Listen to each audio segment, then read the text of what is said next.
On a brisk, autumn night when the air was laced with the scent of dried leaves and distant smoke, a peculiar sequence of events unfolded in the sleepy town of Elm Hollow. It was Halloween, and the streets buzzed with trick-or-treaters, their laughter echoing against the backdrop of the evening sky. Perched on the dimly lit porch of the old Craven house, a jack-o'-lantern Saturday. Its toothless grin was particularly wide, carved with an unsettling precision that rendered it oddly lifelike. Inside its hollow body, a single candle flickered, casting macabre shadows across the peeling paint of the porch. Miss Harriet Craven, the sole occupant of the house, had a reputation for peculiar eccentricities. This year, however, she outdid herself. Rumor swirled about the ancient book she had acquired from a distant antiquities dealer, a tome laden with peculiar symbols and indecipherable language. It was said that she had pored over the book night after night, drawn into its mysterious allure.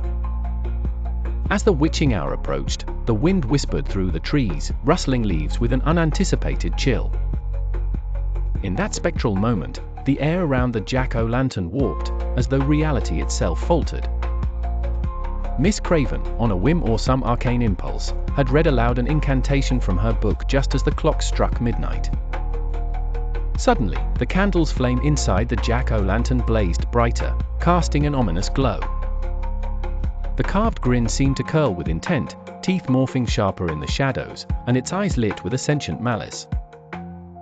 Without warning, the pumpkin shuddered and rolled from its stoop, a phantom of animated good meeting the earth. The jack-o'-lantern came alive, sentient and malicious, driven by the ancient spell.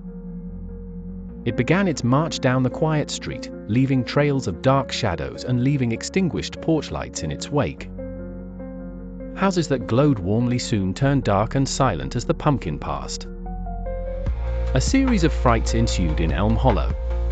Pets barked and screeched, unseen forces rattled windows, and shadows flitted across walls, always preceded by the soft, dreaded rolling of that cursed pumpkin. When the town gathered their courage to combat the menace, they found no earthly method availed.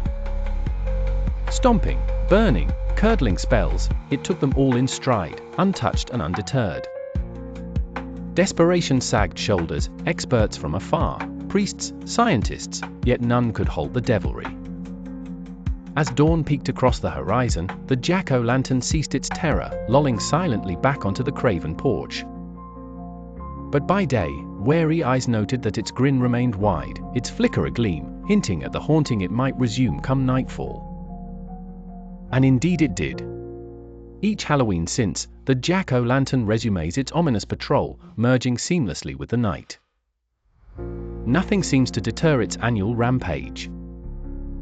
Legends brew, people's behaviors mold to adjust to the terror that has become a grim staple of their Halloween tradition. It exists still, a perennial terror that mocks the brave and curious who come seeking the unexplained. Elm Hollow spectre detached from reason, a living memory of incantations past sneaking into their reality on that once unsuspecting night.